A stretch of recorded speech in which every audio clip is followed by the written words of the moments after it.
If you wake up in the morning, you start having negative thoughts, man, this ain't my day. I woke up on the wrong side of the bed. I'm tripping, I just don't feel myself. In the middle of the day, if you feel yourself doing that, stop, just stop for a second and start going over in your mind everything you have to be grateful for. Not everything you want, everything you already have, because what you have is substantial. Life is not easy. It is not. Don't try to make it that way. Life's not fair. It never was. It isn't now, and it won't ever be. Do not fall into the trap, the entitlement trap, of feeling like you're a victim. You are not. Get over it. Get on with it. And yes, most things are more rewarding when you break a sweat to get them. You should never have to question something that's real. All right, you go through it to grow from it. You go through it to learn from it. You don't go through it just to go back to it. That's like putting your hand on a hot stove that you know is hot and expecting it not to burn. Wake up. Stop teaching yourself the same lessons that you should have learned from. You will never move forward with your life, living your life through the rearview mirror. And we've all had experiences where we were working on something and we knew it was possible. And we did those things that were necessary to bring it into reality. We took the responsibility to make it happen. Other people couldn't see it. A lot of people didn't believe it. You were attacked, you were criticized. People were opposing you, but you kept on doing it. It was hard, it was rough, it was difficult, but to you, it was worth it. And eventually you got to a level you know, can nothing stop me now. I don't care where you come from. I don't care where you were raised. 1+1 is always going to equal 2. 10 years of motherfucking work when everybody else is partying, making excuses, doing the cool thing on the weekend is going to pay off. You can do this. Small minds discuss other people, gossip. Good minds discuss events. Great minds discuss ideas. Fear of failure. Fear of failure can keep you from taking risk. It can leave you sitting there paralyzed into not taking action. And that is obviously bad. But I don't want you to overcome fear of failure. I want you to be afraid of failure. Fear of failure is good. Fear of failure will keep you up at night planning, rehearsing, going over contingencies. Fear of failure will keep you training hard. Fear of failure will stop you from cutting corners. Fear of failure will keep you working, thinking, striving, and relentlessly trying to be more prepared for battle. Your mind has to be stronger than your feelings. Think about every poor decision you've made in your life. There was more emotion that was involved in it than there was mind. Every single one of them. Think about it. Your feelings keep you in bed. Your mind tells you, get up.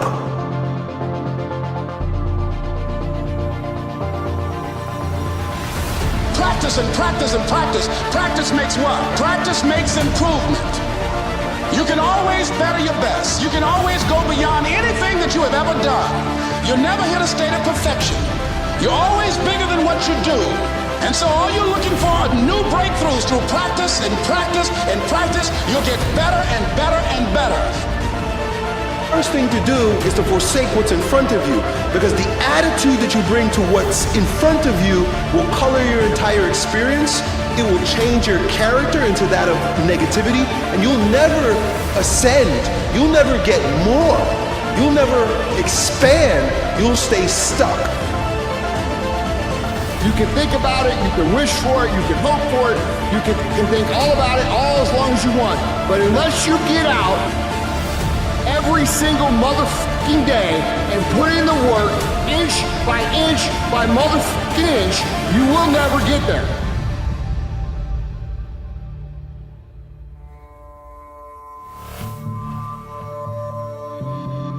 Empty your mind. Be formless, shapeless, like water. Now you put water into a cup. It becomes the cup. You put water into a bottle, it becomes the bottle. You put it in a teapot, it becomes the teapot. Now water can flow or it can crash. Be water, my friend.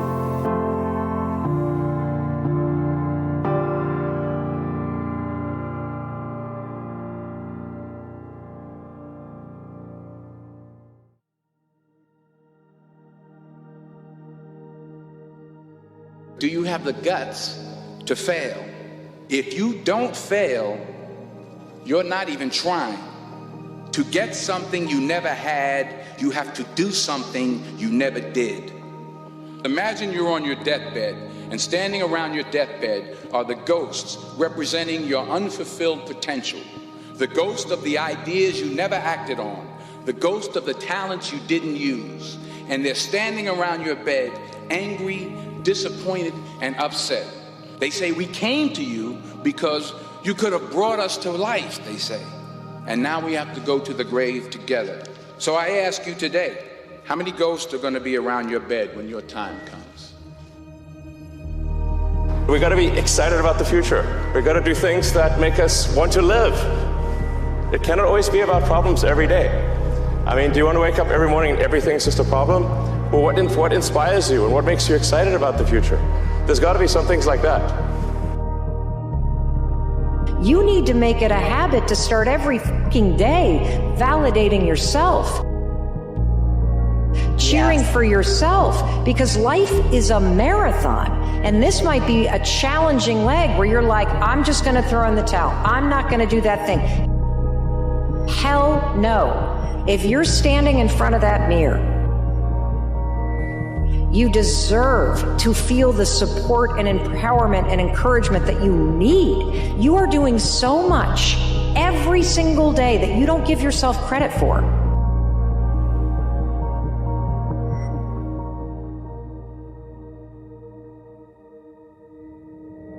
I don't care how good you are in anything. You don't have discipline, you ain't nobody. You're nothing without discipline. Because you give up under the slightest struggle without discipline. Discipline is doing what you hate to do, but do it like you love it. A gem cannot be polished without friction, nor a man perfected without trials. A plan is better than no plan. That's a really useful thing to know, especially if you're kind of drifting.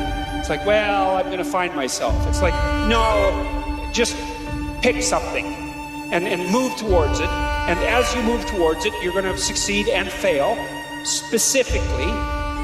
And then you're going to learn something about success specifically, and you're going to learn something about failure specifically. And then you can learn what you use to fix your plan. And have your successes and failures along the way and learn from them. And then you can rejig the goal. You can move the target. We got people out there who've been done wrong. Just can't get over it. Can't get over not getting that school you want to get into. Past failures. Disappointments.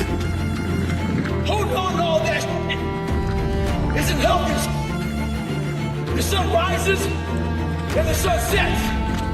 And you're in the same damn spot. Stay home. What do you do when 1,000 other people want exactly what you want? What if you're not the only one that wants what you want? What if there are thousands of other people who want what you want? You have to outwork them. You gotta outgrind them. You gotta get up earlier. You gotta stay up later. You gotta execute, and you gotta go from 70 to 120. Stay focused. Don't listen to nobody. What's on your mind, just do it. Because what's destined for you, you gonna get it. So I say, as you look into the future, while other people are giving up, feeling like victims, feeling powerless, becoming negative, turning on each other rather than to each other, feeling that they can't make it, be ye not conformed to this world, but be ye transformed by the renewing of your mind with the mindset of that it's possible. It's possible that I can find a new profession, a new job. It's possible I can create a new life. And it's necessary that I become actively involved in becoming a positive force in my life. And it's going to be hard. Easy is not an option. But if it's hard, we will do it hard. Whatever is required to snatch victory from the jaws of defeat. And it's worth it, yes. It's worth whatever we have to do. And once we know that, it is done.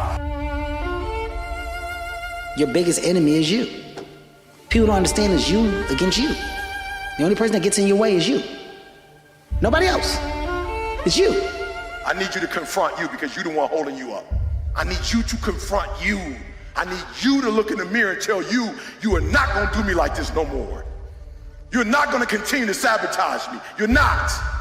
You're not going to keep procrastinating. I need you. You're not.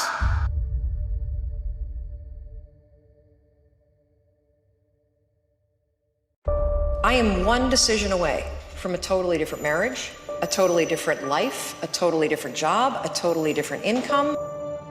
Your life comes down to your decisions, and if you change your decisions, you will change everything. Where you want to be in life. And listen to me, at some point in life, you have to tell yourself, because you don't make the adjustment, you don't make the shift in life until you get to the point where you say enough is enough. And listen to me, you deserve better.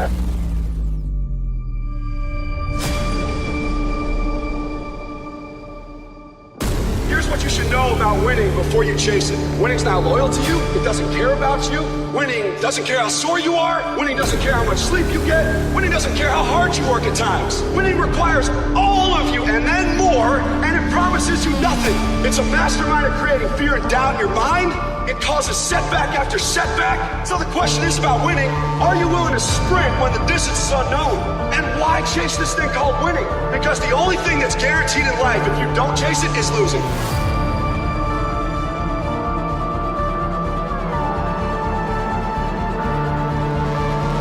It's one thing to be hungry, it's another thing when you're starving for greatness and starving for success. I know what it's like to operate every single day, regardless of the success that I've been a lucky son of a bitch to achieve. I operate every day as if I'm starving. Self-confidence is really someone who keeps promises of themselves, because self-confidence is really like your reputation with yourself. If you've got a great reputation with yourself and you know you can trust you, you're not so concerned about your reputation, what other people think about you.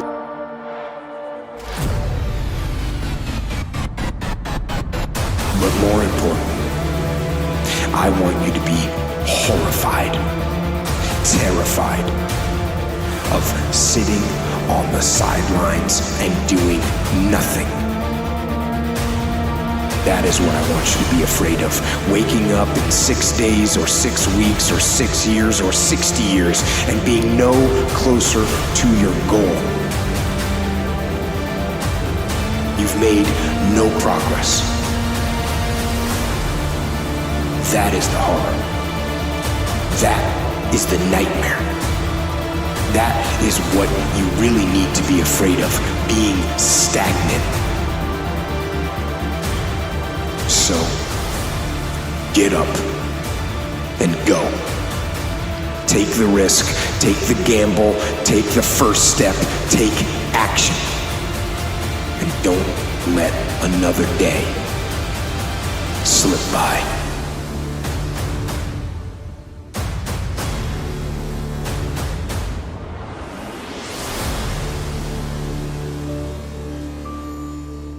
No. You want to take responsibility for your life. I got me here, I can get me out of this. And I'm getting out. I'm not going to be a volunteer victim.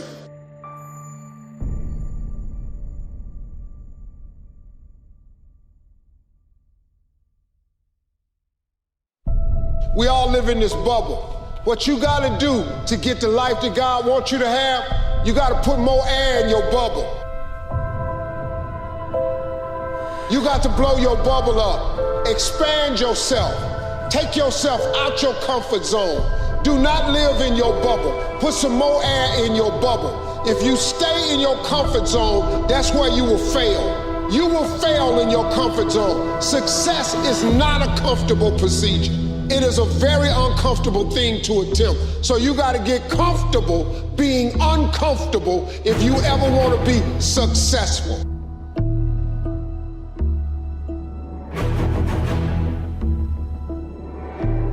And what that shows is that if you turn around and you confront the suffering voluntarily, you find out that you are way tougher than you think. It's not that life is better than you think. Life is as harsh as you think. It might even be worse. But you are way tougher than you think if you turn around and confront it.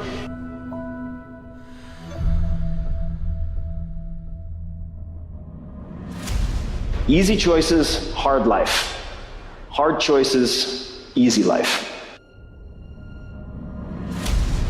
The hard choices, what we most fear doing, asking, saying, these are very often exactly what we most need to do. You see people who do big things and you automatically say, that guy's so lucky, she's so lucky. You don't know that. You're assuming that. Going to work every day for 20 years and grinding your ass off and then becoming a multi-millionaire, that's not luck. That's action and reaction. Quit using the word luck, quit believing in luck, and start believing in work.